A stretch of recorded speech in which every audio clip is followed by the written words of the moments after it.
rather horrendous designs and mechanizations of our federal government structure that I feel directly imperiled not to tell anybody about, so that's why I'm here telling you. In doing so, I am breaking my security oaths. I am also guilty of breaking major federal law. How long I'll be able to do this, anybody's guess. However, I would like to mention this talk is going to be broken up into 4 main topics. And each of these topics will have some bearing on what you people are involved in, you patriot people, or even some of you people that aren't patriots that may be leaning in that way or considering it. I want you to know these United States are a beautiful place. I've traveled in over 70 countries, and I cannot remember any country that has the beauty as well as the magnificence of its people like these United States. Give you an overview of basically what I am. I started off, went through engineering school, which half of my schooling was in the field. I built up a reputation for being a geological engineer as well as a structural engineer with both military and aerospace applications. I have helped build 2 main concern bases within these United States that have some significance as far as what is it called the New World Order. Number 1 is Dulce, New Mexico. I was involved in 1979 in a horrendous firefight with alien human type, whatever you want to call them. And I was one of the survivors. I'm probably the only talking survivor you'll ever hear. 2 other survivors are under close guard somewhere in these United States. One is not in very good shape. He's living in Canada. So I'm about the only one around that knows the firefight, that knows all the detailed files of the entire operation. 66 Secret Service agents, FBI and the like, Black Berets died in that firefight. I was there. Number 1, part of what I'm going to tell you is going to be very shocking. Part of what I'm going to tell you is probably going to be very unbelievable. So if instead of putting on your glasses, I'll ask you to put your skepticals on rather than your spectacles. But please feel free to do your own homework. I know the Freedom of Information Act isn't much to go on, but unfortunately it's basically the best we've got. Your local law library and your nearest law university is a good place to look for congressional records. So if one continues to do their homework, and one can be standing vigilant in regards to their country. I love the country that I'm living in more than I love my life. I would not be standing before you right now risking my life by telling you these things if I didn't believe it so. The first part of this talk is going to concern deep underground military bases and the black budget. Let me first start by emphasizing the black budget. The black budget is a secretive group, basically a secret budget. It garners 1/4 of the gross national product, the entire gross national product of these United States. At present, the gross national product is around $5 trillion, so 1/4 of that's about $1.25 trillion per year. At least 1.023 trillion, and I say at least, is used in black budget programs like deep underground military bases. Presently, there are 129 deep underground military bases in these United States. Is this our? No, this one doesn't work.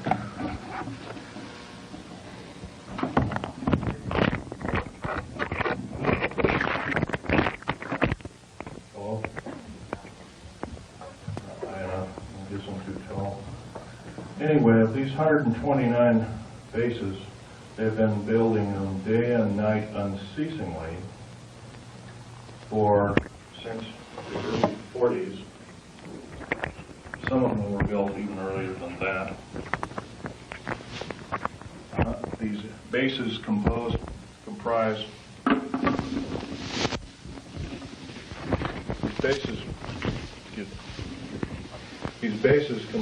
basically of large cities underground. They're connected by high-speed monorail magneto-leviton trains that can go up to Mach 2. Several books recently have been written about this activity, all of which is verifiable through bibliography. I think Al Bielek will, unfortunately, Al Bielek has my only copy is Al Bielek here, by the way? Al Bielek? Yes, please do. Richard Sauter's book, he's a PhD architect, and he alone also is risking his life by talking about this. He worked with a number of government agencies on deep underground military bases. Okay, there are 129 of these in these United States. In and around where you live, in Idaho, there are 11 of them. It's a very large number. The average depth of each base is roughly a mile deep. They are basic whole cities hollowed out underground. They are somewhere between 2 2/3 cubic miles and 4 1/4 cubic miles hollowed out underground. You might ask how this is done. Well, right now they have laser drilling machines that can drill a tunnel 7 miles in one day. Obviously, we the public have been misinformed and not told about this. So unfortunately, I don't believe these things. The black projects, as we know them, sidestep Congress, which is illegal. Right now, the New World Order is depending upon these bases, and if I'd known it was the New World Order involved, I wouldn't have had anything to do with them. I was lied to rather extensively. So. Basically, the technology as we know it for every calendar year that goes by, every 12-month calendar year, the military technology increases about 44.5 years. This is why it's easy to understand that back in 1943 they were able to create through vacuum tube technology, a ship that literally disappeared from one place and reappeared 400 miles later in another place. My father, Otto Schneider, there's an interesting story about him. He fought on both sides of the war. He was originally a U-boat captain. He was captured. He was captured by the French. He was turned over to the United States Army. He was turned over to the United States Navy. He was repatriated here to Cocoa Beach, Florida, and Fort Lauderdale, and taken up to Philadelphia Navy Yard thereafter. And he was a master machinist as well as an MD doctor. He later became an MD doctor and never did anything with it. But basically, he was involved with different kinds of concerns, such as A-bomb and H-bomb and Philadelphia experiment and these other kinds of projects. His groundwork, he invented a camera, a high-speed camera that took pictures of the first atomic tests in Bikini Island on 12th of July 1946, to which I have original photographs of, which show unidentified flying objects fleeing the bomb site at a high rate of speed. Bikini Island at the time was infested with things in various depths of its waters. The natives always saw them. The natives had problems with their cattle, basically pigs is what they raised. And other things, well, this story has never come out. This is basically what happened. So, at that time, through General MacArthur and others, they felt that, in fact, General MacArthur was coined in saying the term, the very next World War we have will be the war of, not with people from planet Earth, but from aliens or people from other planets. And this man was, if we hadn't had him during World War II, we wouldn't be here today. Anyway, my father had laid the groundwork with theoreticians about the Philadelphia experiment and other experiments. What does that have to do with me? Other than the fact of that, all I can say is that if it wasn't for, see, he never told us kids this, and he kind of kept it secret until a couple of weeks before he died. I kind of regretfully say that. I don't agree with what he did on the other side of the pond in Nazi Germany, but I'll tell you one thing. I think he had a lot of guts in coming here and doing what he did. He was hated in his own land. In fact, there was a $1 million in gold reward for anybody who could kill him. Just bring the picture back of the dead person, and it never happened. Anyway, back to topic number one is dumb bases or deep underground military bases. We've been basically lied to, folks. We've been lied to a long time. Number one, the alien question. Nobody really knows the truth. We've been ruined by Madison Avenue, who's painted a very unrealistic picture of what's going on with outer space aliens and the insider government, especially at Groom Lake. This particular facility, the hat shows, this wasn't the original insignia. This is kind of like a local fish wrapper type insignia. And the original insignia had a skunk on it because I was part of the infamous skunk words. So anyway, this particular base originally is housed up to 117 live alien critters, or whatever you want to call them. Right now, it's not housing much of anything. Most of the stealth hardware has been removed. They moved it over to Kirtland Air Force Base.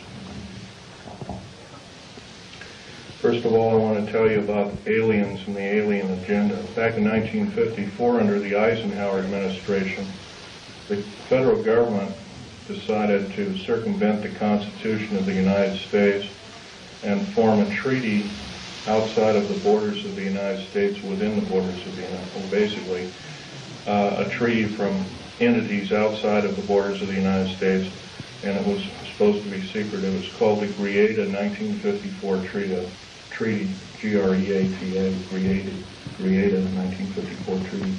That basically said that the aliens could take a few cows and test their implanting techniques on a few human beings, but they had to give detailed lists of the people involved, etc., etc.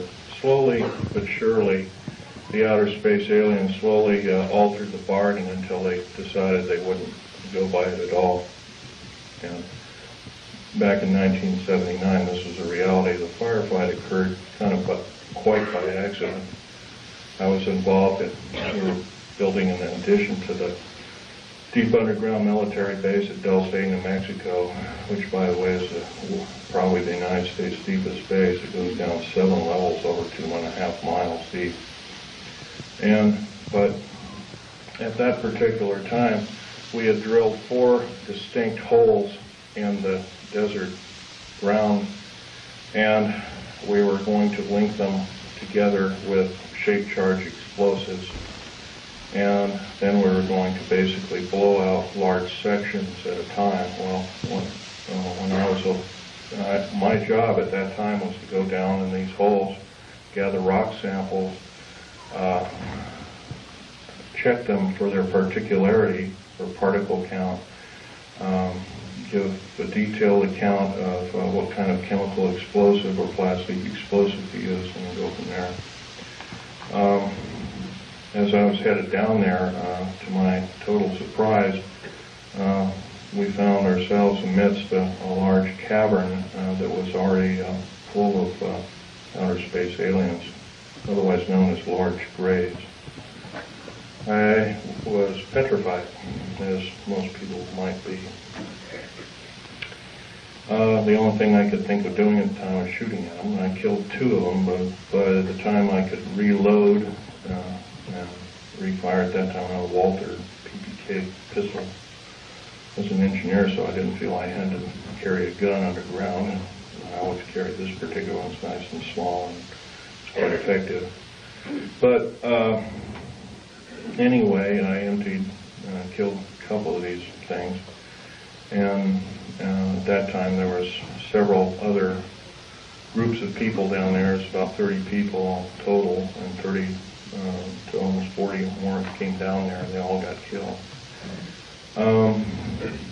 Basically, what had occurred was that we surprised a whole under mountain base of existing aliens, and later I was to find out that we are not the highest on the food chain. These aliens have probably been living on our planet for different groups of aliens anyway, the short and the tall grays at least, for 1 million years living here.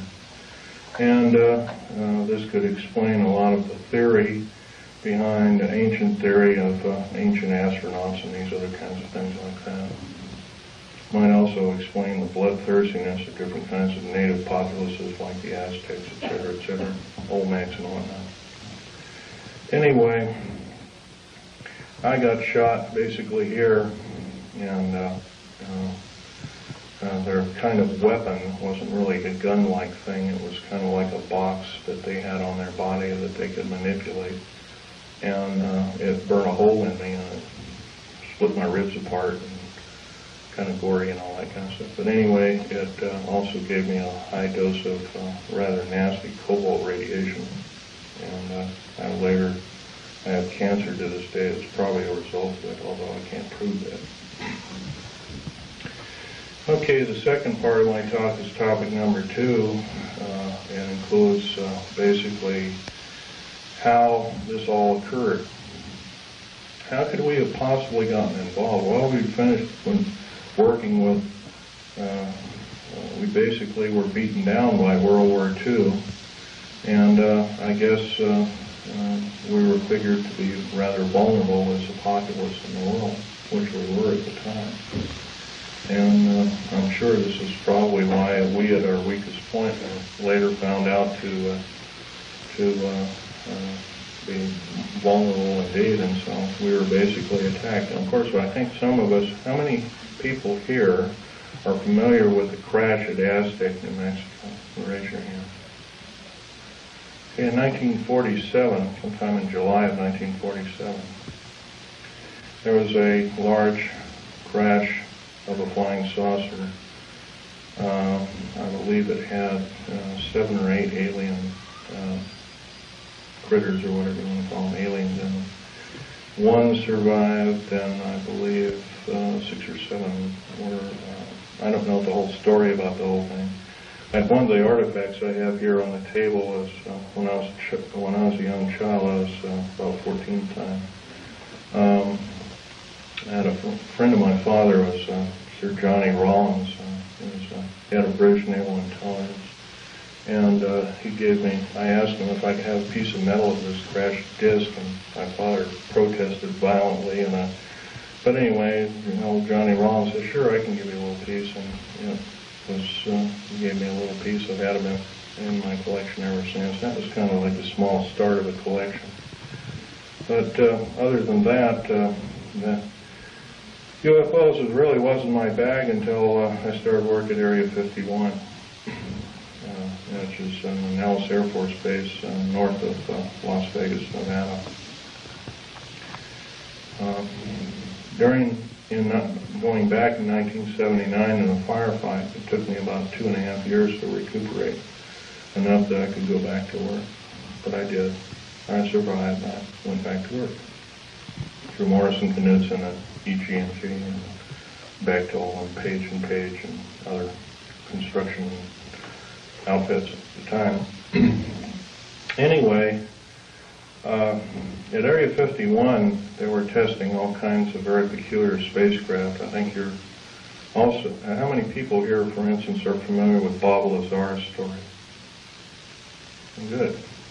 That's a good group indeed. I'd suggest more of you buy or obtain his tape or borrow his tape and read some of the publications. He was a physicist who worked at Los Alamos National Laboratory, at Area 51, trying to decipher what was the propulsion factor of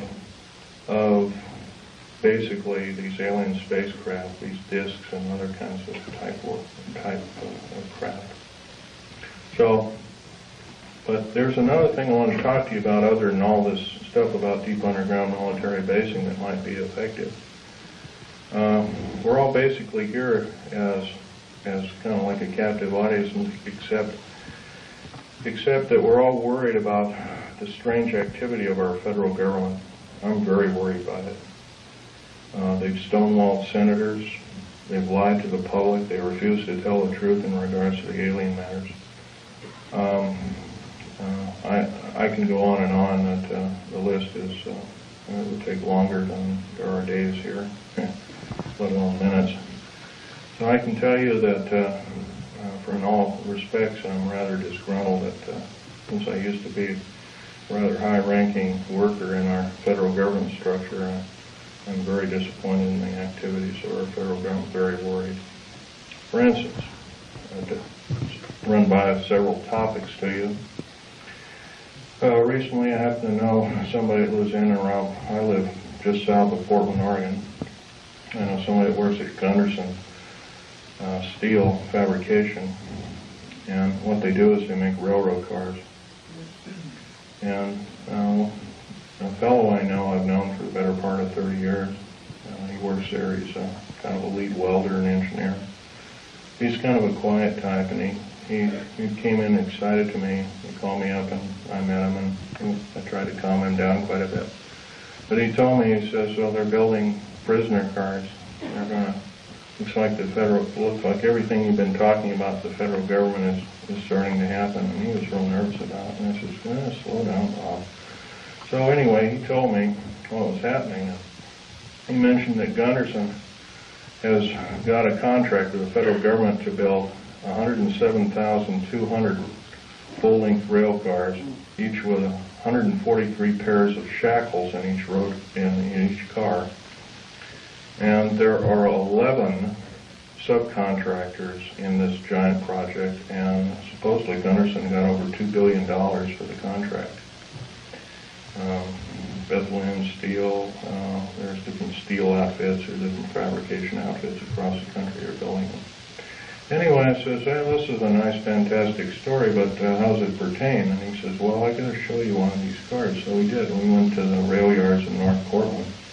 I call it Graffitiville, USA, because it's wall-to-wall graffiti. And there's a new car. And he popped open the seal and slid the door back, and there they were. Boy, he wasn't wrong. And it's scary. Now, if you multiply 107,200 times 143 times 11, you'll come up with a monster figure of about 15 million. 15 million is about the number of interested people that I would consider patriots of these United States, and other interested people that don't like seeing what's going on with our federal government, that want to do some serious changing but can't do it. See, no more can we vote out our elected officials. They become kings and queens over us. And I hate to say this, folks, but our present structure of government is not democracy at all. It's technocracy. And it's a form of feudalism. It has nothing to do with the republic. To the republic for which it stands, one nation under God. These people are godless.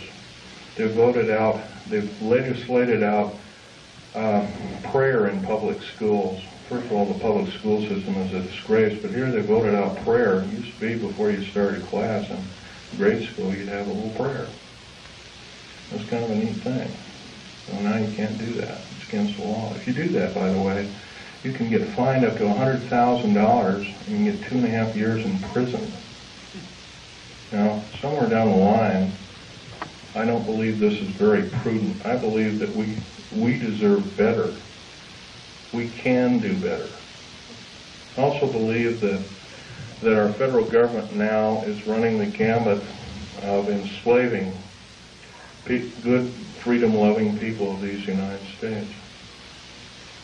I love these United States more in my life. That's why I'm talking about this to as many people as I can find. I'm not a very good speaker, but I can tell you, I'll keep shooting my mouth off until somebody puts a bullet in me, because I'll tell you, it's worth it to talk to a group like this or any other group about the atrocities of our federal government structure.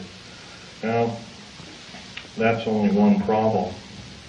There are other problems. How about the deep underground military bases I've been talking about? I'm going to show you a number of things that I've collected here as kind of statistics, and just bear with me here. I'll drop the mic here. We have stealth black jets, and here are the different code names for them. There's 29 prototypes, different prototypes presently. Cost per biennium is roughly somewhere around 1.6 trillion. I did this compilation in 1993.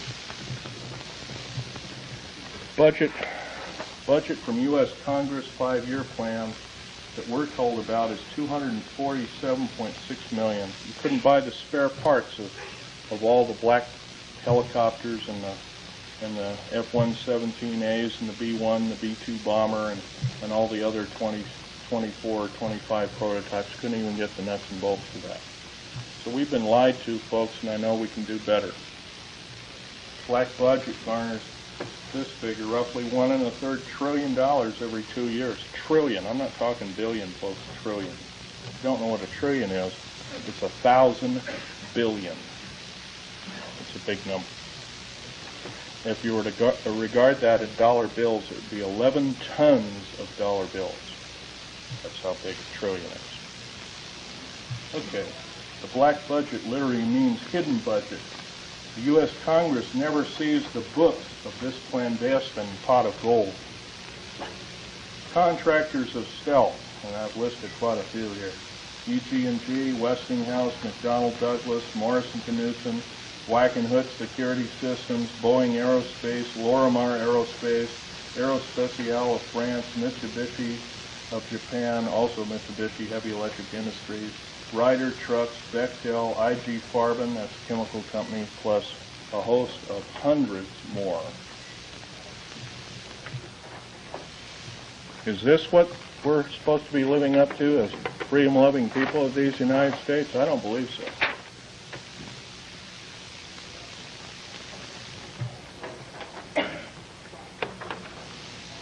Still, 68% of the U.S. military budget is directly or indirectly affected by the black budget. Star Wars, otherwise nicknamed Star Wars, Strategic Defense Initiative, relies heavily upon stealth weaponry. By the way, none of this would have been available without us taking apart with a fine-tooth comb crashed flying saucers that either we downed or they crashed themselves into our deserts. None. All these materials on the table, some of which are formed by our space shuttle, by the way, you might ask, what's it shuttling? Well, it's shuttling large ingots of metal that are used, that are specially milled down. First of all, they're milled in the confines of outer space. Most of these metals cannot be produced on the planet. They need a near vacuum of outer space for their production.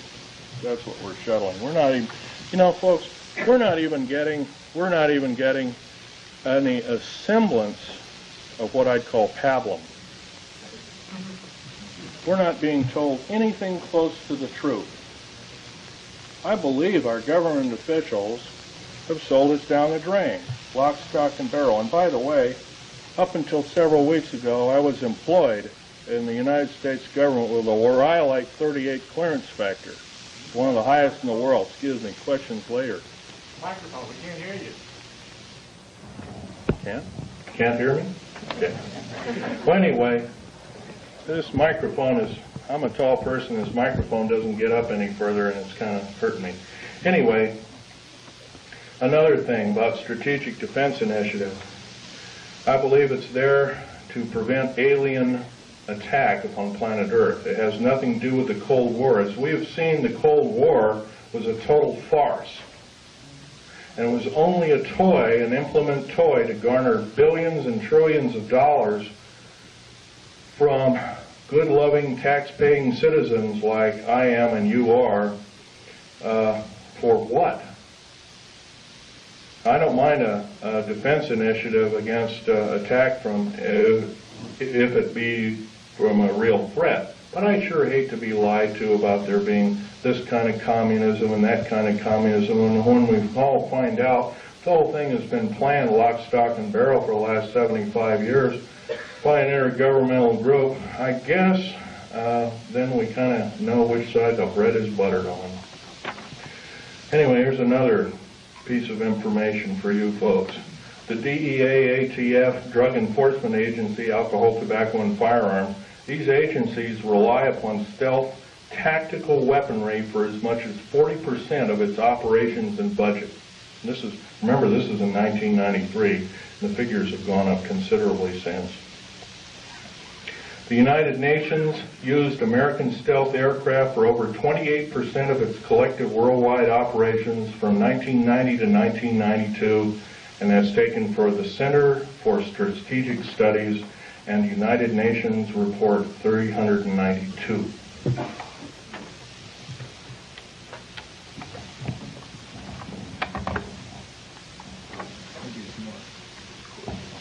I would appreciate that, because I'm having to bend over here and it really hurts.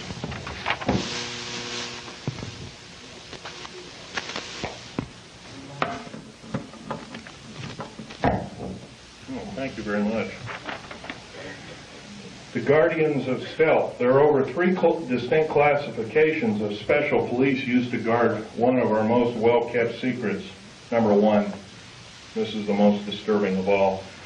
The MJTF, and that, by the way, that stands for Military Joint Tactical Force, otherwise known as the Black Berets. Some people call them the Delta Force, and there are other names for it. It's a multinational tactical tactical force primarily used to guard the various stealth aircraft worldwide. And by the way, see the picture over here on the table? You might come over there and look at it. After the talk, you might do that, or during the break. You'll find out a nice picture of it there. There was 172 of them built. 10 of them crashed or were crippled. Something went wrong with them. So it was roughly 162 or 3. I can't remember at last count.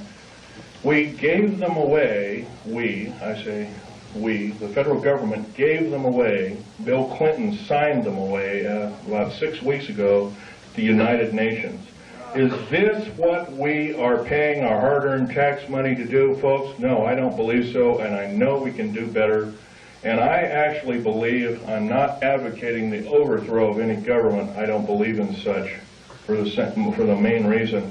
The number one, it always kills the wrong folks. But I believe if I have the chance to tell people about these atrocities, I think that there will be some serious letter writing, if not letter writing, some serious conscientious voting done in the very near future on various elected government officials, if not the whole category of elected government officials. Case in point I might want to mention is our local, please ask the questions later if you don't mind.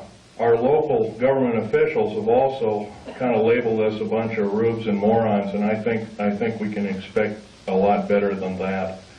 Starting off with the World Trade Center bombing. I was hired not too long ago to do a report. First of all, I know about the 90-some-odd varieties of chemical explosives.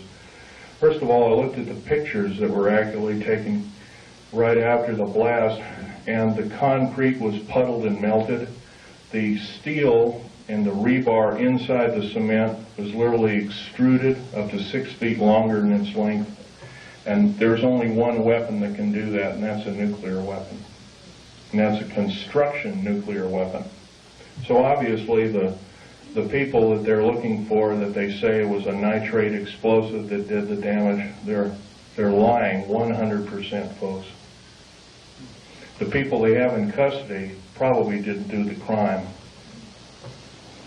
As a matter of fact, I have reason to believe that that very same group did do other crimes. They killed, I believe, a Jewish rabbi in New York, and maybe this was some kind of scapegoat problem, but I'm not sure about that. However, I want to further mention that with the last explosion in Oklahoma City, they also say basically it was a nitrated or fertilizer bomb that did it, a whole truck full. First they came out with the information, said it was 1,000 pounds, then it was 1,500, then it was 2,000, then it was 3,000, then it was 4,000, now it's 20,000. Well, by the way, you can't put 20,000 pounds in a Ryder truck, can you? Now, I've never mixed explosives per se. I know the chemical structure and the application of construction value explosives. I earned a reputation on it. I helped hollow out over 13 deep underground military bases in the United States. I worked on the Malta project. I worked on West Germany on its military bases, and Spain on its, and Italy on its. I can tell you from very sure experience, a nitrate explosive wouldn't have hardly shattered the windows of that building. It would maybe have knocked the facing off. It would have killed a few people, maybe at the most 20 to 30 people tops, but it would never have done that kind of damage. I believe I've been lied to as a member in good standing of these United States, and I'm not taking it any longer. So I'm telling you that you've been lied to. How many people there are in this room? You've all been lied to, lock, stock, and barrel, and I do believe if we all get up and say, we've had enough, we want the truth, and if we're not going to get the truth, we want you to step down. If you won't step down, then I do believe our founding fathers told us and warned us that a federal government structure out of control is totalitarian slavery, and I do believe that we have to do something about it. Now, that's pretty serious, hard, down-to-earth talk. But I don't see any way we're going to get around it. I don't perceive at the present time that we have more than 6 months of country life left in these beautiful United States. The present rate. Right now, the so-called Patriot movement, which has been given a stinging blow by Janet Reno, who, by the way, I want to tell you something about Janet Reno. Janet Reno cheated her way through law school like Bill Clinton did. It's provable. It's on the public record. Janet Reno is a confirmed lesbian. I believe there are a lot of wonderful women that would make a great Attorney General of these United States. They're far more educated, they're far more moral than she is. I would hate to think how we are being hoodwinked by such evil people. We are the laughing stock of the world, and I do believe I can qualify myself by saying I'm a tired American, and I'm now speaking out. I think we can do better. I think these people of these United States, mostly older people above the age of 45, are now seriously worried about their own future. And I'm going to give you a run by some scenarios here that are scary indeed.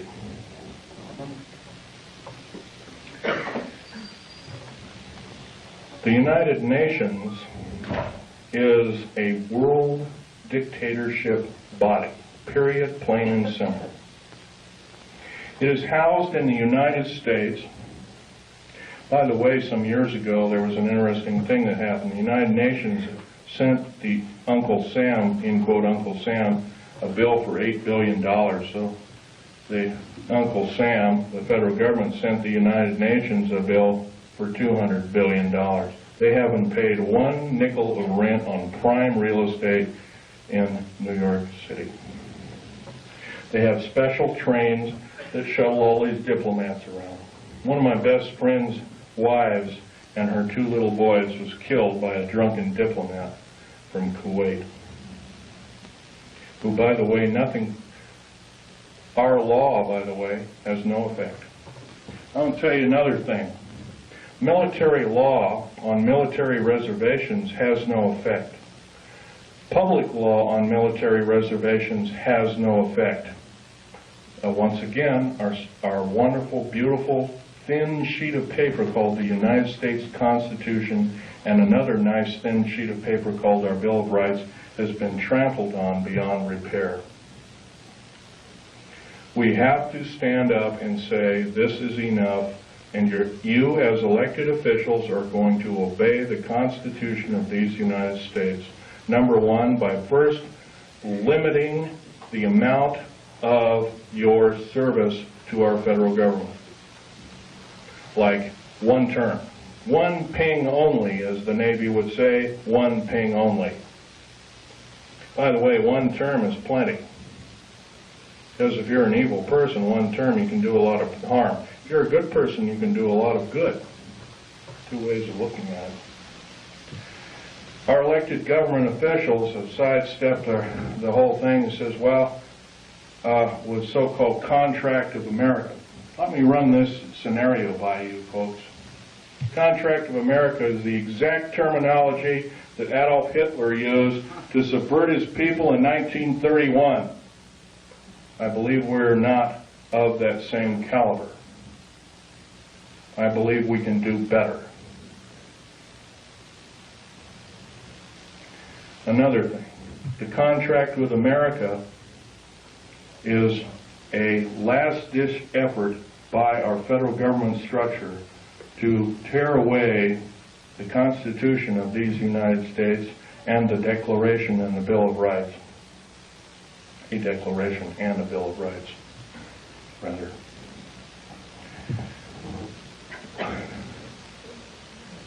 Reading these wonderful pieces of paper that were somehow have protected us from economic and other forms of slavery, I doubt if there's more than 50 people in this room, including me, I hate to say, has not seriously read the U.S. Constitution.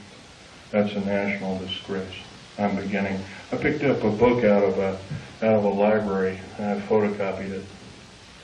I'm reading it extensively.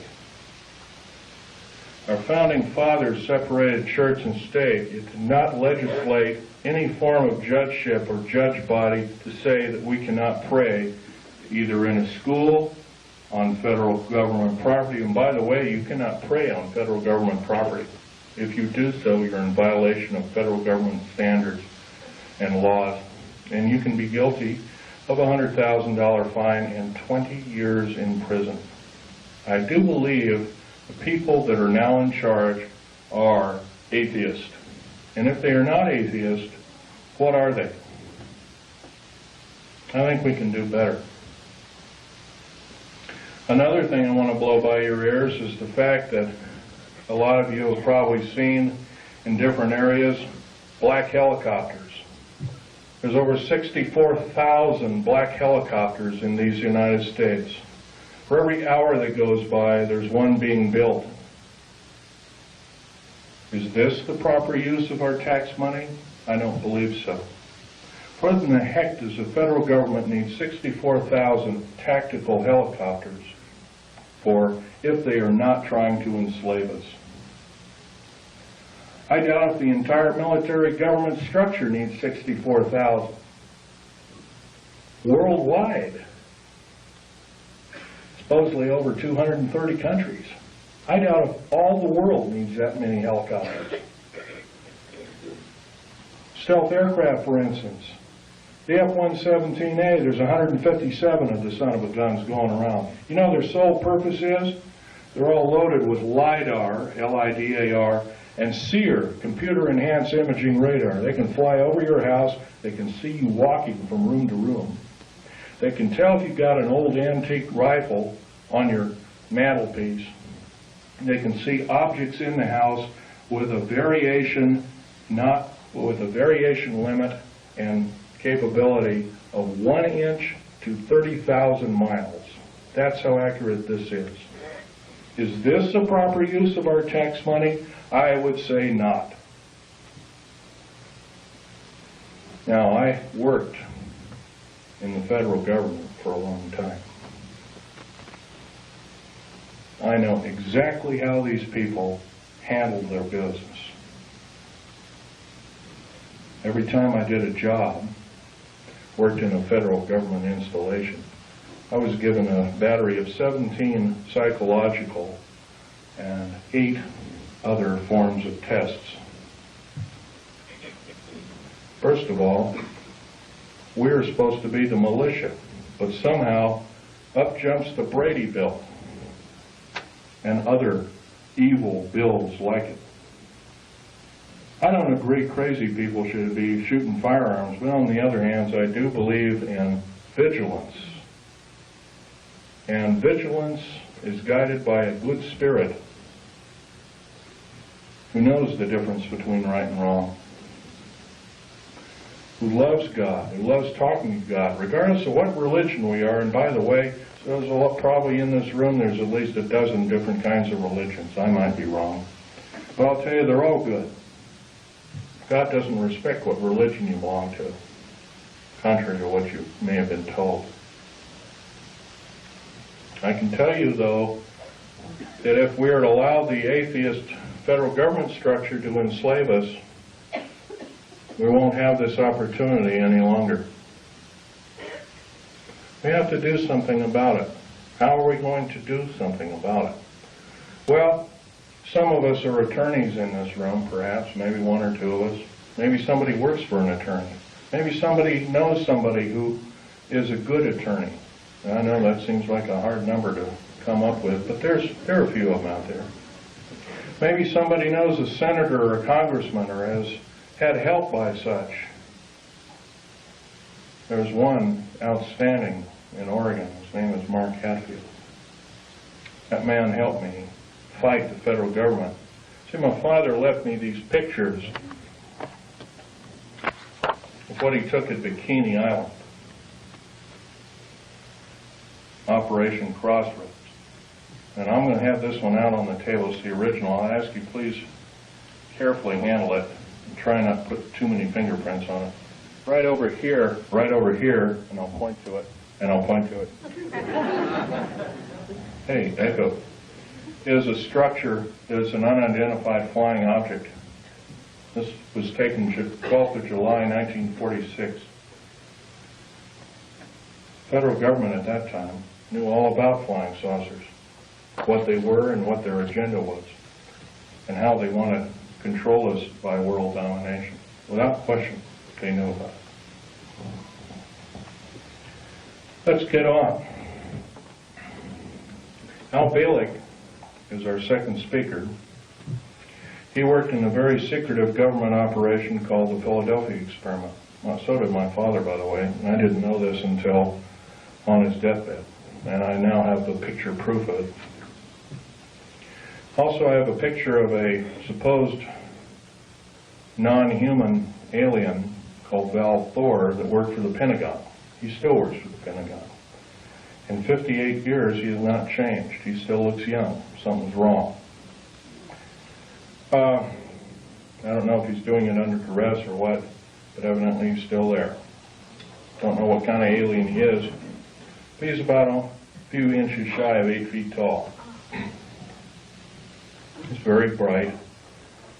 He's worked in the Department of Defense and the Pentagon for, I believe, 58 or 56 years, one of the two figures. So don't tell me, folks, don't tell me, federal government,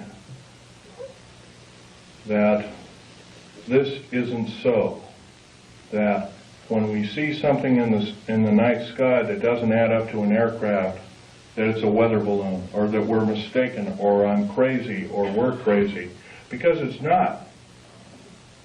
You've been lied to, you've been cheated, you've been stolen from, you've been cheated by your public officials, and I think it's time that we not only realize this, but it's time that other people form cells and start talking about this vigorously.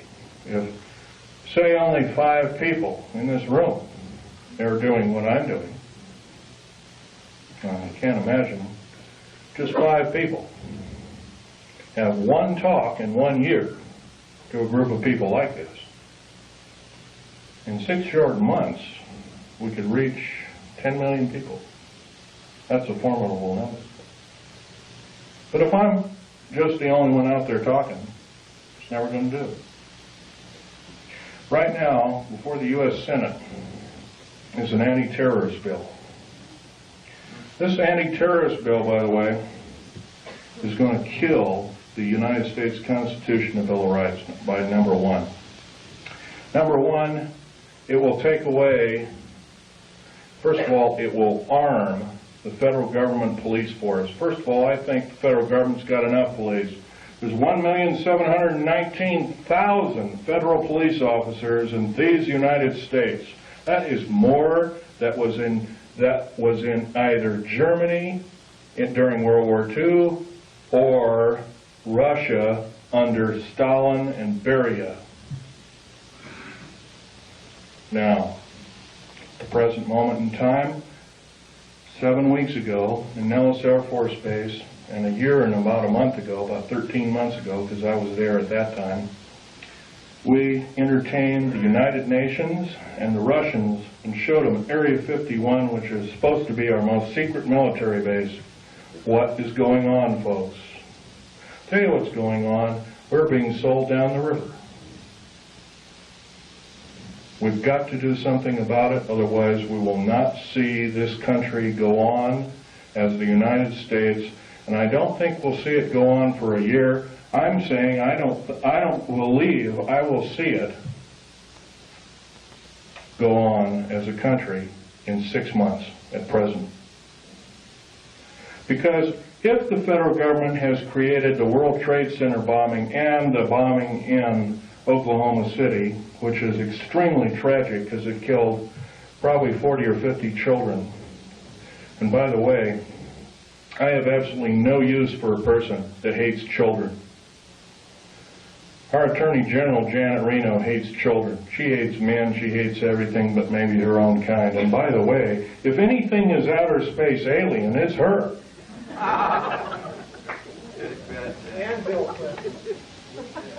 Well, Bill Clinton is just another big liar out there.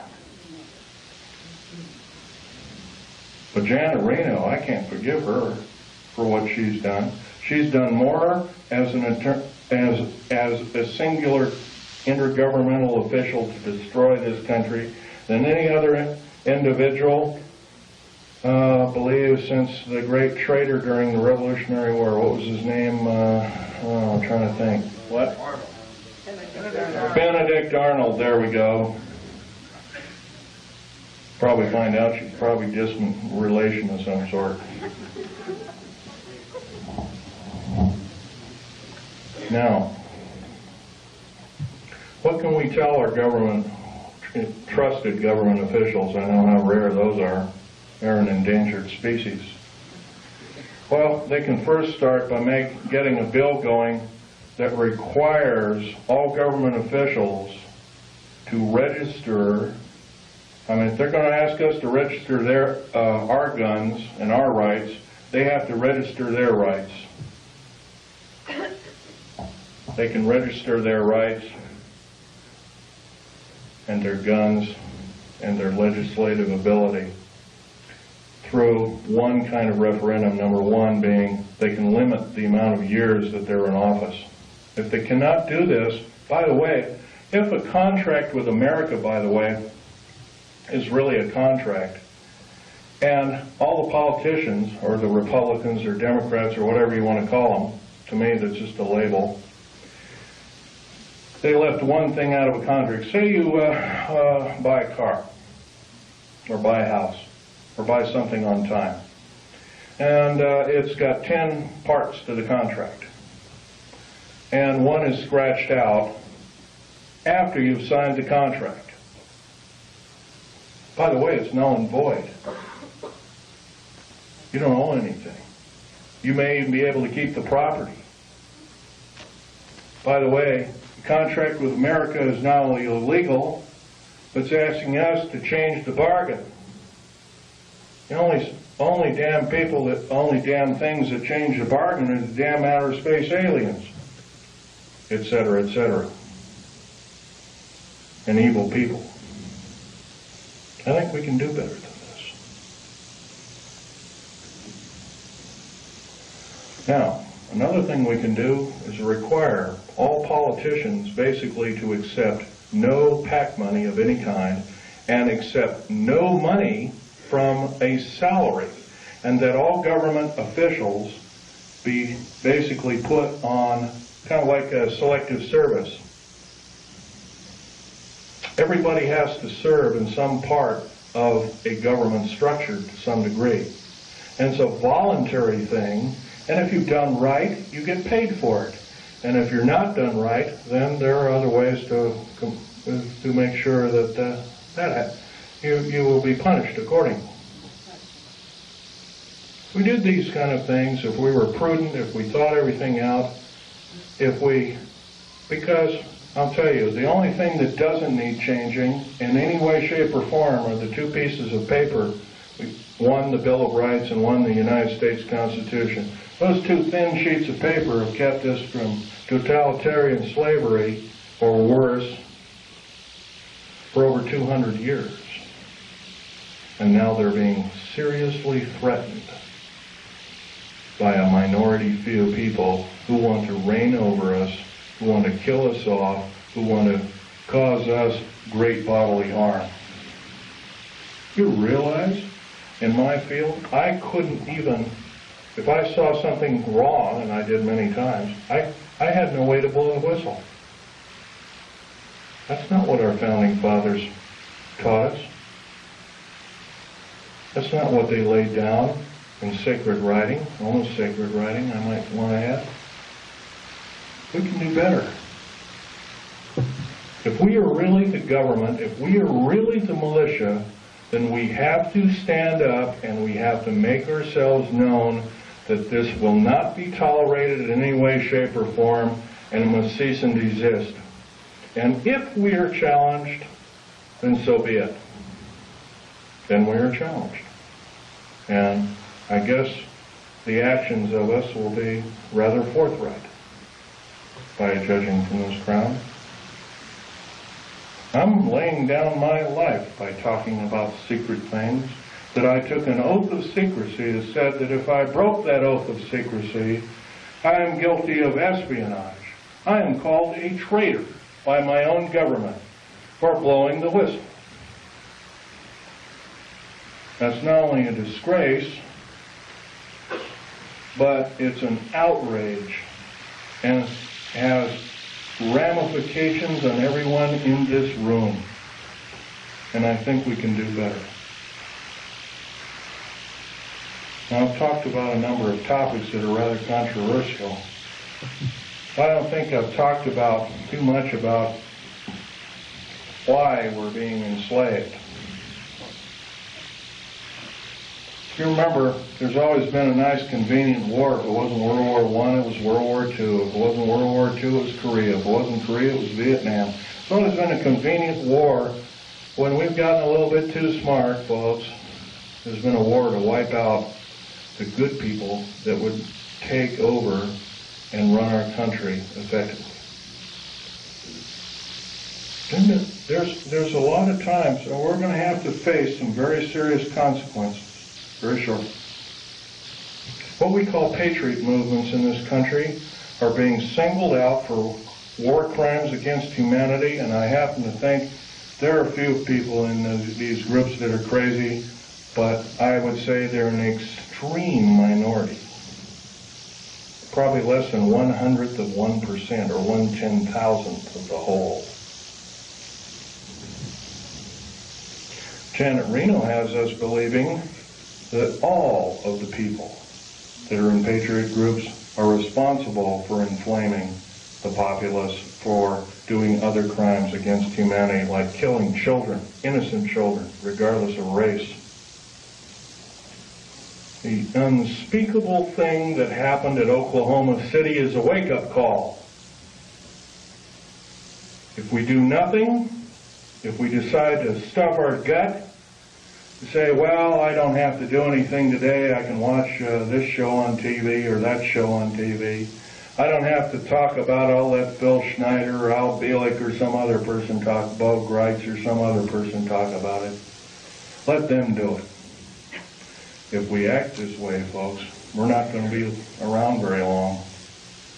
If you got rights out there, you might as well start enjoying them like you've never enjoyed them before, because pretty soon we're not going to have them. We got the wonderful freedom of movement. Driving down the road, and you don't have to show your ID, but slowly that's changing. There's legislation right now in the United States Congress that any person that has worked for the federal government has to have special identification. It's illegal. It's an outrage. And I've already drawn the line, stamped and put my foot down, and I say, enough is enough. I've had enough. And I think we can do better. I know we can do better. So I'm asking you, out of this entire group, how many 100 people there are, 150 or so? 5 of us. 5 small people gather together and start preaching the good things about America to whatever group size it is, as long as it's more than yourself. Try a group of, say, 10 or 15. I think most of us have 10 or 15 people we know, friends, whatnot. If 10 people did it in this room, we'd reach double that figure. We'd reach 20 million or more countrywide.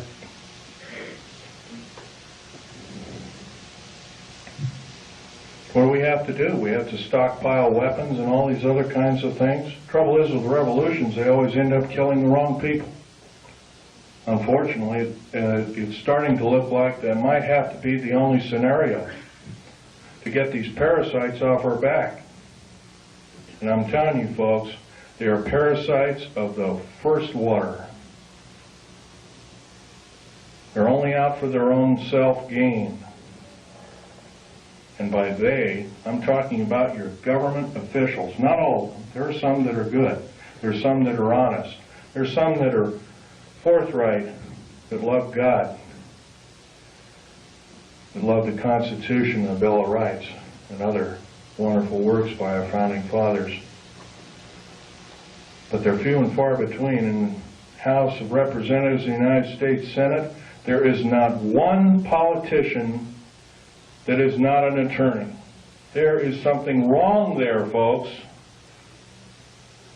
During Abraham Lincoln's time, I know that's a long time ago, 130 years ago, roughly,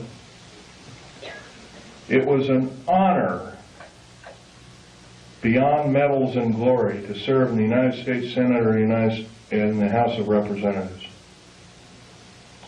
And there was actually only about 8 total senators and House of Representatives people that were attorneys. The rest of them were common folk like you and like me.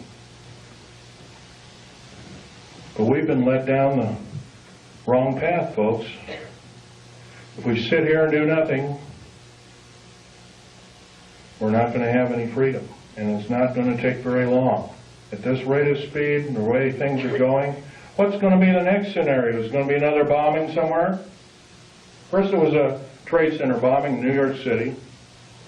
Then it was middle, homegrown America killing children and innocent people on their way to work, whatnot. Elderly people in Social Security office and whatnot.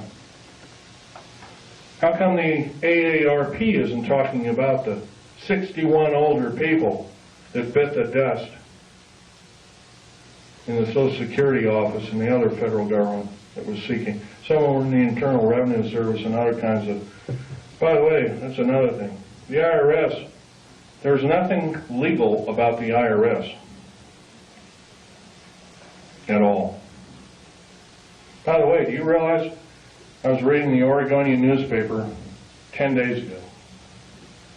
President Clinton has authorized the U.S. Mint to print the new money. They've already printed about $3 billion of it. You travel overseas, you get this pink-looking thing with a picture of a president on it, and a similar thing that the insignia is a little off-center. done that way. On either side of this bill is a UPC stripe. No, sir. I don't believe in having the mark in my hand or in my forehead like the Bible taught me.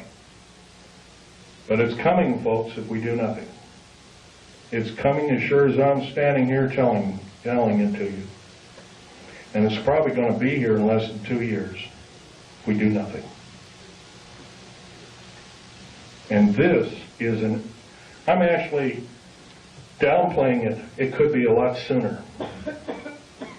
Federal government right now, with their high tech, has invented an earthquake device. I have reason to believe that the earthquake in Kobe, Japan, by the way, I'm a geologist, I know exactly what I'm talking about. There was no pulse in the pulse wave. There's supposed to be a pulse wave in any earthquake. There was none in the Kobe, Japan earthquake. None. In 1989, in and around San Francisco, there was an earthquake. There was no pulse or pulse wave. That is a Tesla device. Nikola Tesla invented it, and he did it not out of evil, but he was trying to make a device that could be accurately used for construction and building of buildings and that kind of thing. It's been taken for evil, though, guaranteed.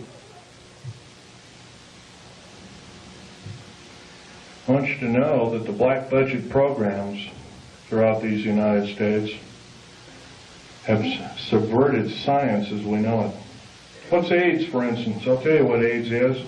AIDS was invented by the National Ordnance Laboratory in Chicago, Illinois in 1972. It was a biological weapon to use against the people of these United States.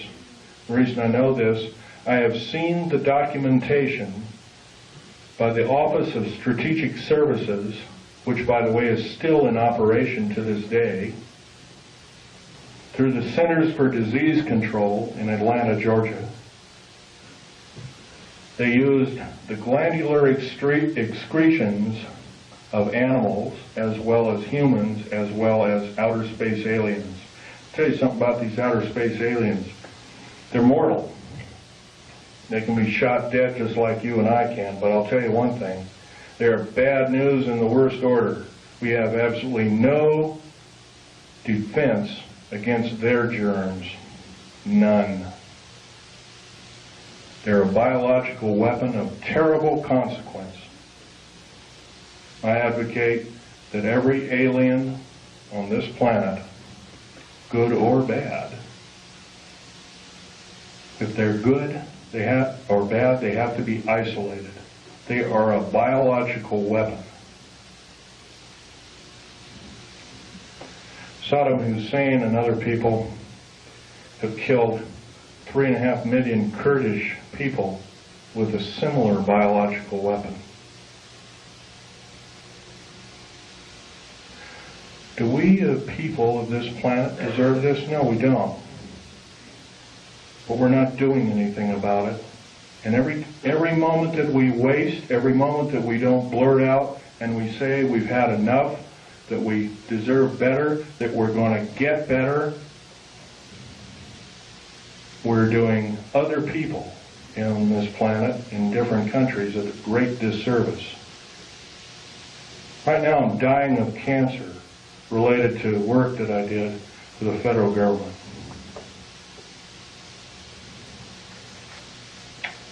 I might live 6 months, I might not. I don't know. I'll tell you one thing. If I keep speaking out the way I am, maybe God will give me the life to talk my head off. I will break every law that it takes to talk my head off. I love my country and its people more than my life. 11 of my best friends in the last 22 years have been murdered. 8 of them called suicide.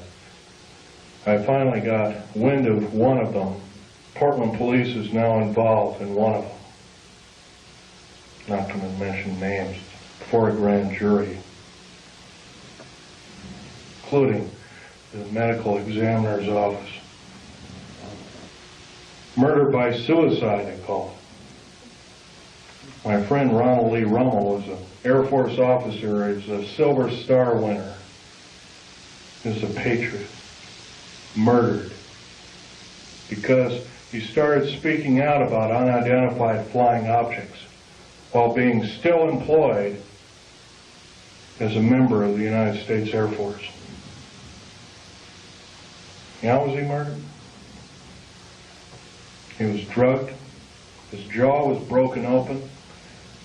A cheap pistol with filed off numbers called a Jennings J-22 was shoved in his hand. Somebody pulled the trigger because they found a piece of a fingerprint or inside of a palm print on the weapon.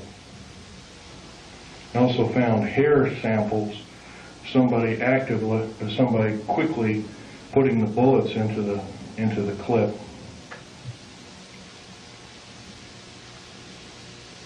That man saved my life. That man had a family of 5 children. That man was a great person. There's a good chance that when I fly back to Vegas, I have to drive home. I left my car down in Vegas. I have to drive home alone. I'm scared to hell. Before I went to talk in Las Vegas, Nevada, I drove a friend of mine, a disabled friend of mine, down to Joshua Tree. And 29 Palms is next to Joshua Tree, and I went to see a dying disabled veteran friend of mine also. Kind of an acquaintance friend. I don't see him very often. Can hardly talk. He's got throat cancer from working with atomic weapons. Federal government didn't want to pay for it, so he married a nurse whose father has donated enough money to keep him alive for a little longer. Well, after seeing these 2 people, I drove up over the mountains. I had to drive around the mountains and up into them to get to Needles, California.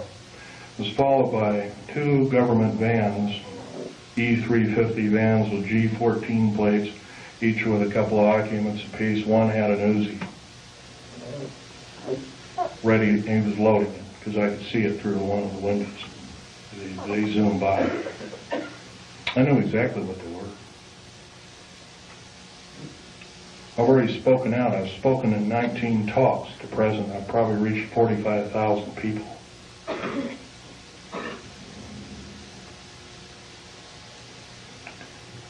Well, they sped up around me. I sped up around them, took a bunch of pictures with a high-speed camera. Then they caught up to me, and it looked like they were trying to force me off the road. I have a Ford Taurus sedan. But what they don't know about that Ford Taurus sedan, it's got a police interceptor motor. It's got an 8-liter motor. It'll do 140 in the shade.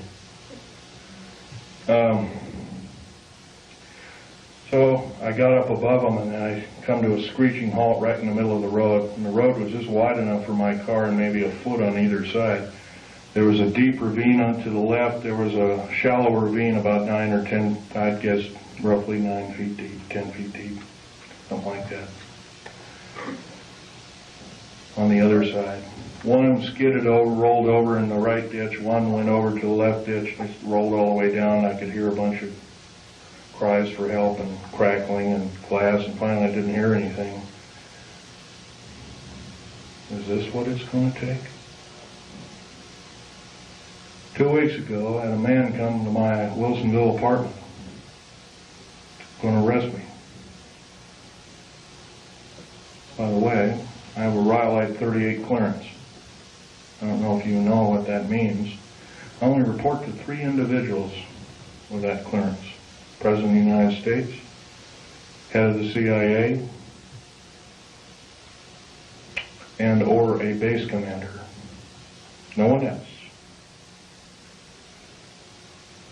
This man came to arrest me. He called the sheriff. Said, I can't open the door to you. I opened the door, well, we'll beat it in. I said, if you beat it in, You're at risk of your life. Are you threatening me? Yes, sir, I'm threatening you. I'm going to call the sheriff right now and have you removed. You're threatening my life. Called the sheriff. Sheriff came, Clackamas County Sheriff car came, pulled right behind him. I know this man very well. I would trust him with my life after what he did. He risked his job. He risked a 22-year career with the police department. He went right behind this guy, prevented him from getting out. He threw a bullhorn. He says, "You are under arrest. Please come with me. I'll escort you out." He was escorted out in handcuffs to his disgrace. Sheriffs have a lot of power in this country. They can arrest FBI, CIA, DIA, and the like. It's a very good thing. If it was, I wouldn't be here talking to you. Now, I want to end this talk by mentioning we all know what the Patriot Movement stands for. Every one of us loves America. Most of us love America more than our life. Most of us are willing to defend it as we have defended it before. And we'll defend it again and again and again for how many times it takes until we get the objective done. I would like to believe I'm a patriot. I'm no longer employed by the federal government. I took a pair of scissors and cut up my security card, and I mailed it back to the SOBs, pardon my French. I wrote a detailed letter and said, "If my life is threatened in any way, shape, or form," I did this, it's already been threatened, "I will consider downloading 140,000 pages of information sensitive to the New World Order, Strategic Defense Initiative, and what it really stands for, and the federal government structure as a whole." I've already begun to do this through the Infonet and the Internet worldwide.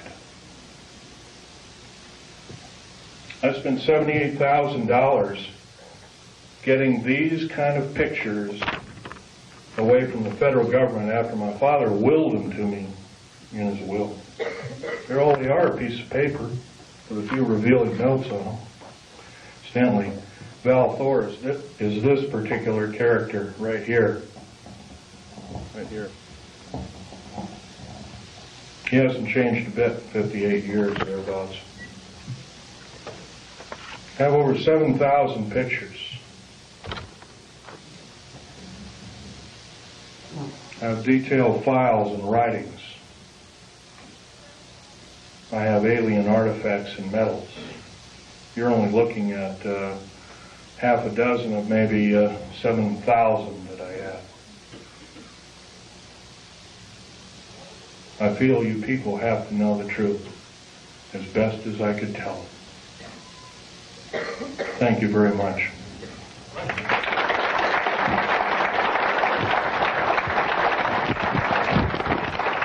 By the way, I might want to mention, if you want to look at these artifacts, try not to handle them, just look at them. And, Questions still? yes. Thank you. You indicated that you were injured by shooting of a critter. Right. Would you mind explaining to us your injury? I'll be glad to. Sorry, women folk, this is kind of gory.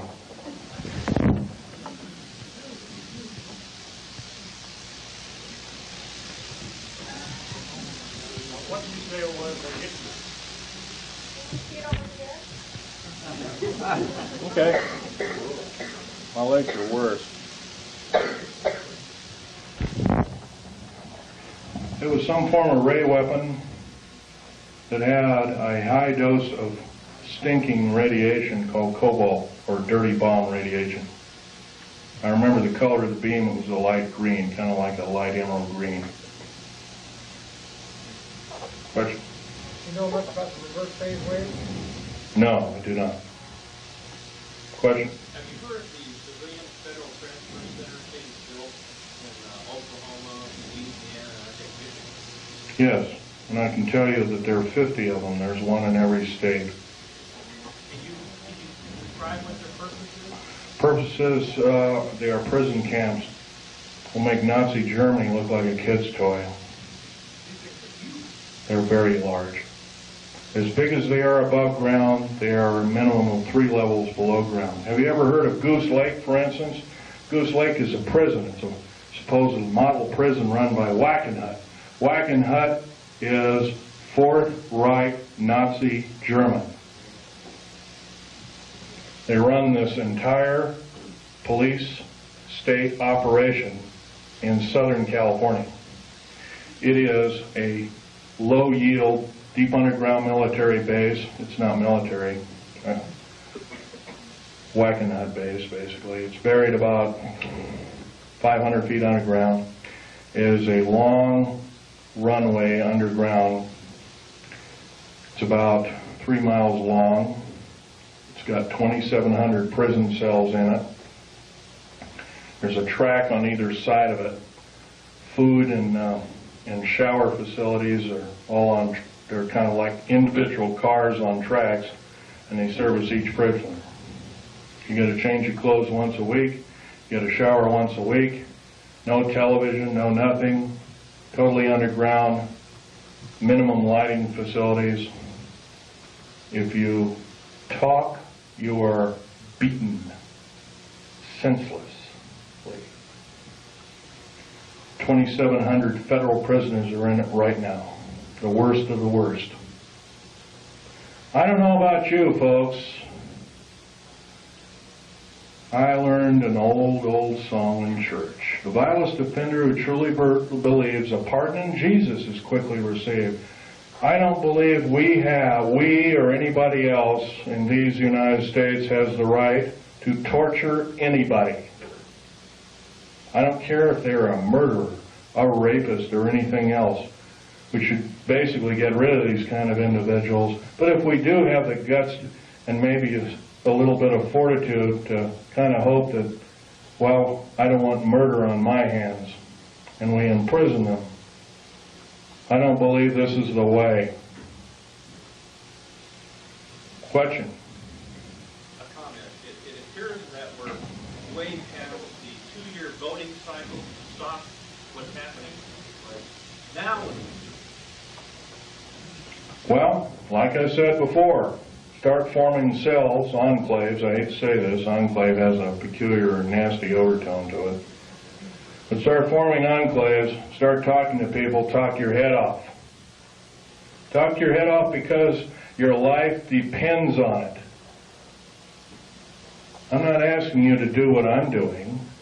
I'm asking you to risk your life for these United States like I am doing. Question over here. You give out your internet address? The fact that Yes, I'll give you my address. these beings are alien in that they come from other planets. Otherwise, we have the theory of being extraterrestrial. Have you in all your studies ever tried to determine whether or not there was an alternative answer? Rather than being extraterrestrial, are they extra-dimensional? And if so, what have you discovered and what authority can you mount to be able to show that as a possibility? Okay, let's take one thing at a time here. Extra-dimensional, they could very easily be. Al Bielek will probably tell you about that in his talk.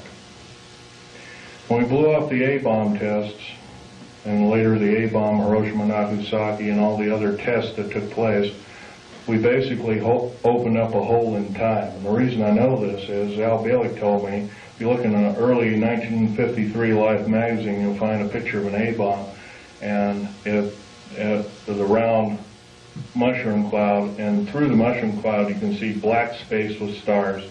Unfortunately, those stars don't add up to any known stars in our view. And so Al Bielek was telling me, yeah, that opened up another dimension. And Life magazine almost lost its license to print. But yeah, you're right there.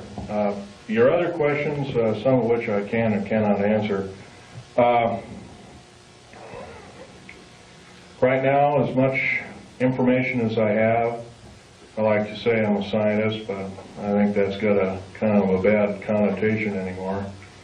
But anyway, as a scientist, I like to say that in all my studies, I have every reason to believe outer space aliens are another form, another tool, another system of technology to enslave the wonderful people of the United States of America and the world under a one-world government.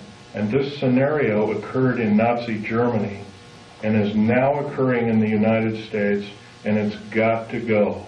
Otherwise, we're going to go. Next question over here. Now, what's the reason for the base? The underground? Pretty obviously, if you take all the 129 dumb bases, right now there's actually 131 of them. Take 129 or 131 dumb bases, 10% of them, roughly 14 of them, the largest. They're all cities underground. There's high-speed railways, magneto-leviton trains that have attained Mach 2, and Al Bielek will tell you about this in his talk. He's seen them, actually been on one of them. I've seen the tunnels, I've never been on a train.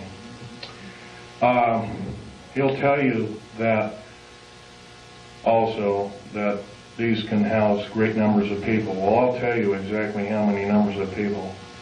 You could get 106 million man standing army, fully equipped with all the food, water, and provisions for 2 years underground, or however long it took to suffer out a nuclear war or whatever kind of ugly scenario.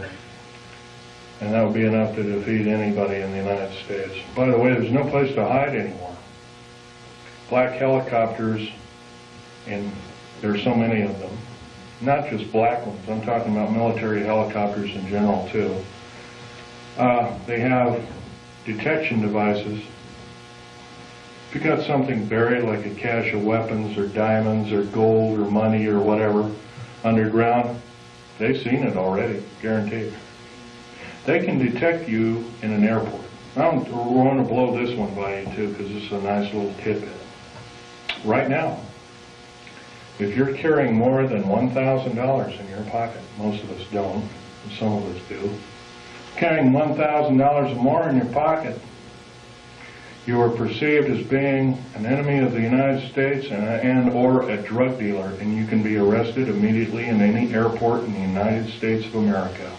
By the way, if you look at your money, your 50, 100s, 20s, 10s, 5s, whatnot, and even the ones now, you'll find there's a little thread in there. If you look at it, like on a $100 bill, it'll say 100, and it'll have a little number and 100, 100, 100, and $100 marks all the way on both sides. It's a little, kind of like a little thing that tells you that the beast is still there. We don't do anything about it, folks. The beast is going to claim us, every one of us. Okay, question? Any more? Okay.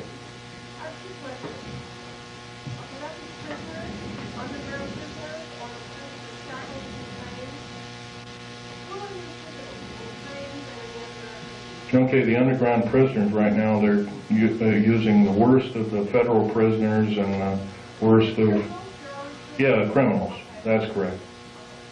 And that's pretty obvious. You add up if you add up 143 per car, multiplied by 107,200, multiplied by 11 general contractors, each with a similar contract, you're going to come up with a figure that exceeds 15 million. 15 million is the number of patriots in America, number of concerned people in America, and also a number of people that could cause the federal government harm in America today, right now.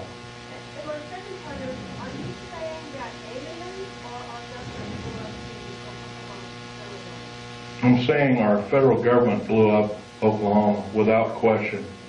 Clearly proven.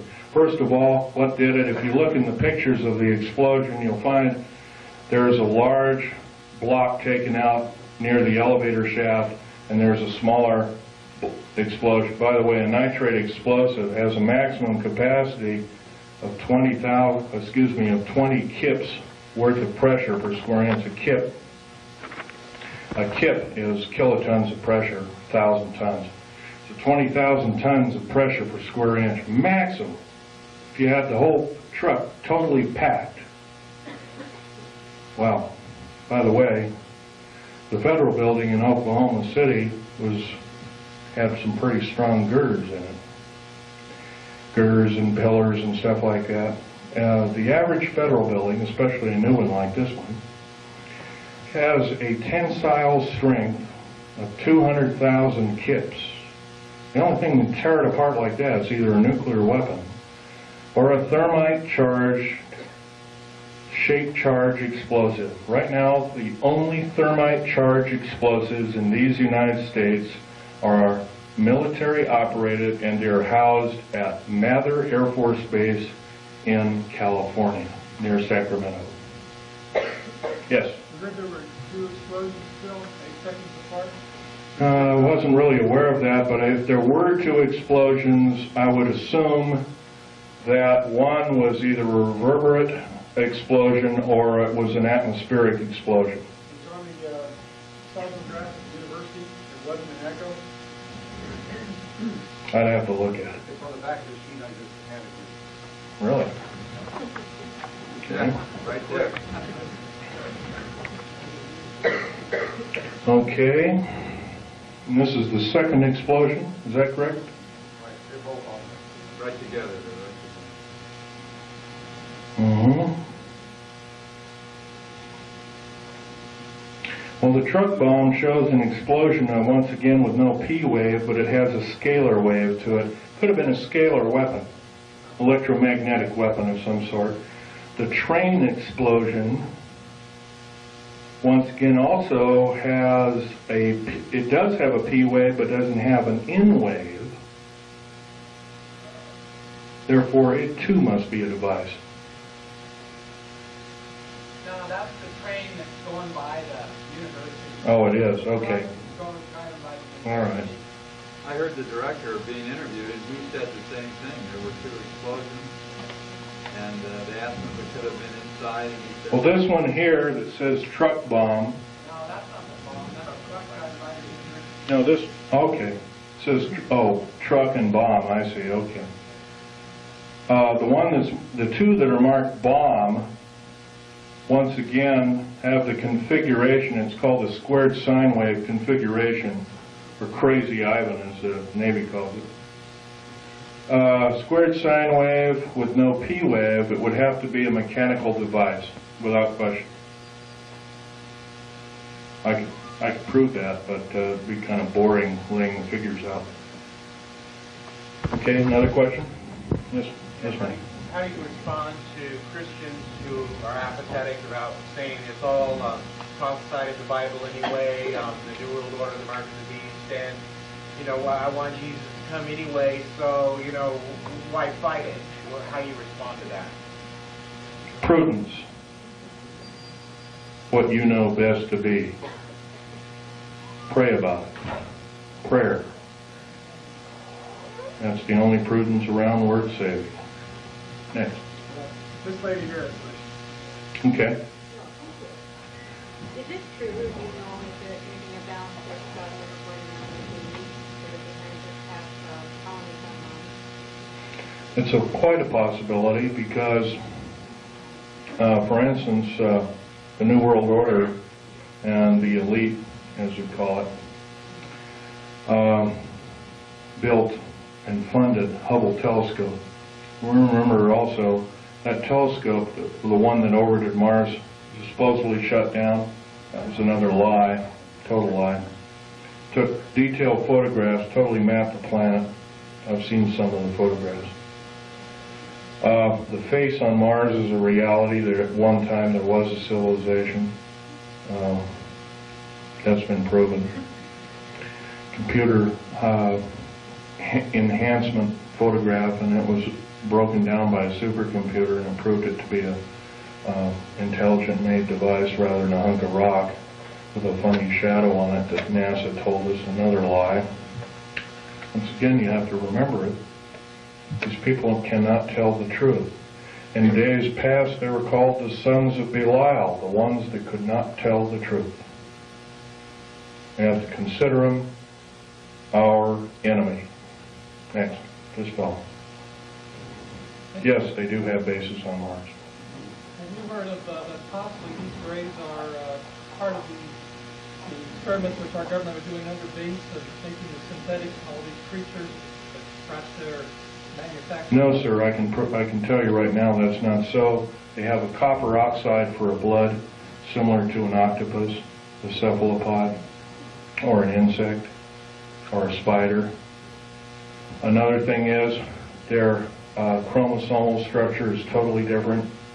Their cellular structure is totally different. No, sir, that's not true at all. Are there any good aliens up there? Some people think that perhaps... Probably so. There's supposedly a group from that I've heard from different sources, fairly accurate sources at that some of them came from the Pleiades, but right now they're supposedly having an all-out war with the Greys, and they had to leave us, and they left us anywhere from a couple of years ago to 4 years ago. I haven't really studied that in. I've been talking about other things lately, so... Some people think they're here to rescue us if that whole thing blows up. Don't count on it. Question? Can you give out your internet address to access information in that way? No, sir, I cannot do that. You'll have to go through the internet and do it yourself. That would be giving myself away to the beast, and I can't do that. Question? Is it possible that this gentleman here in front here made a statement regarding attitude of a lot of people who are Christians? Is it possible that you are taking a study called eschatology,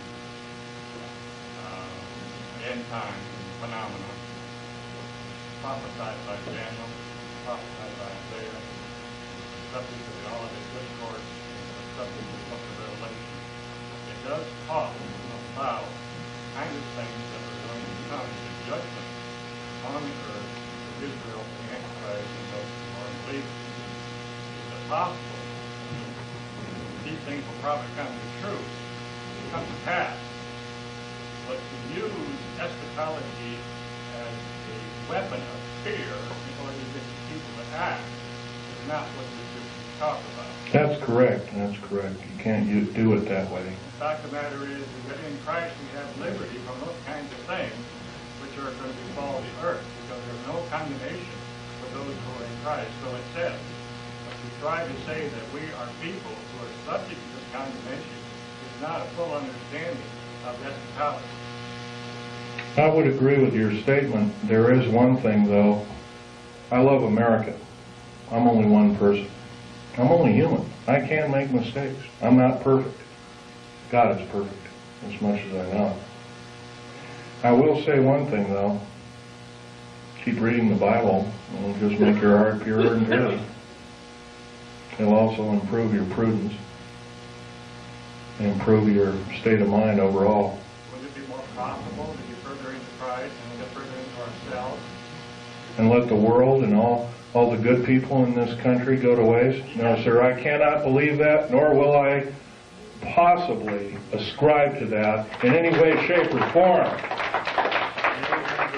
Christ did not put us on this earth to die in a holocaust of fear from characteristic evil entities or people. No, sir, I cannot believe with that particular statement. I love Christ, but unfortunately I cannot believe that I can allow my fellow countrymen to go by the wayside. And I think actually it's a form of disinformation and government propaganda to believe it. Next.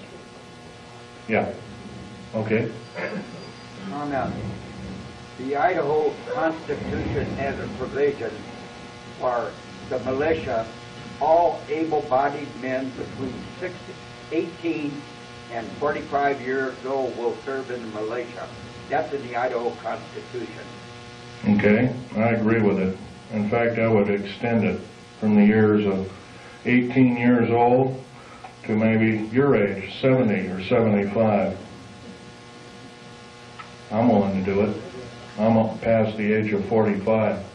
Sorry, I don't believe in age limits. If I live to be 100, I'd like to do it. Yes, sir. I'd like to give you a quotation from the Bible, Christ talking. It is Luke 19:27, and it says, "Bring those my people who do not want me to rule over them before me and slay them." And I always ask the people, does that mean love them to death? But the preachers don't preach it. And there's other quotations like that. Yes, I've read such quotations. If I'm wrong, I will stand slain by God. Stand convicted. Maybe I have already been convicted. Yes, sir. You tell us where the prison is in Idaho? Near Coeur d'Alene. What was that question? Would you state the question again? Where is the federal prison that you're talking about in Idaho? Well, there's several federal prisons. There's a new one being built near Coeur d'Alene, Idaho. I don't know. I've never been out there, but I heard it's on the east side of the town of Coeur d'Alene, Idaho. Whatever. Man with a red shirt way in the back there.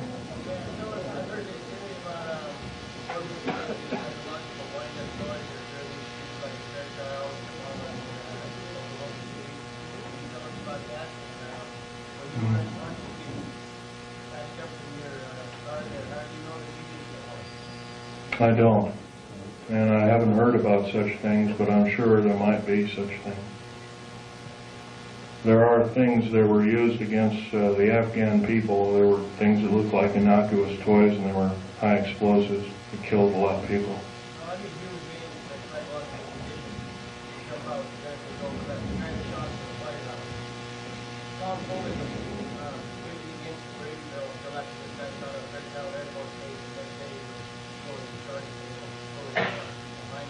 You can bet your bottom dollar that this is some form of a setup of American people's rights, without question.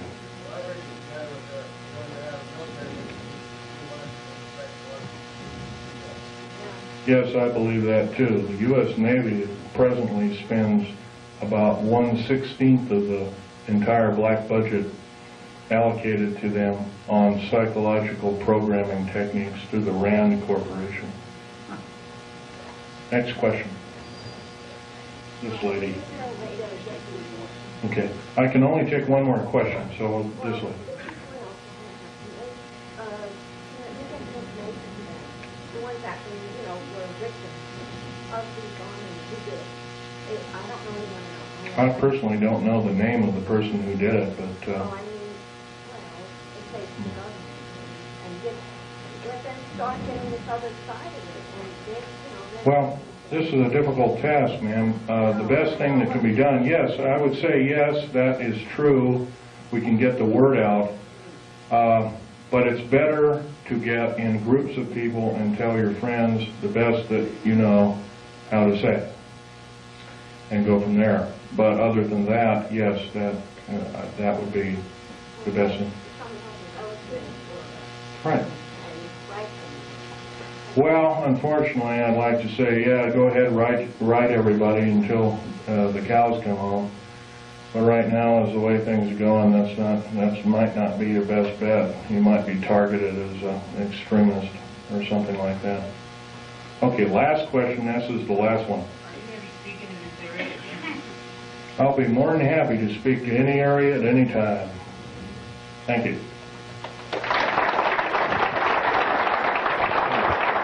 May God bless each and every one of you and your families, too.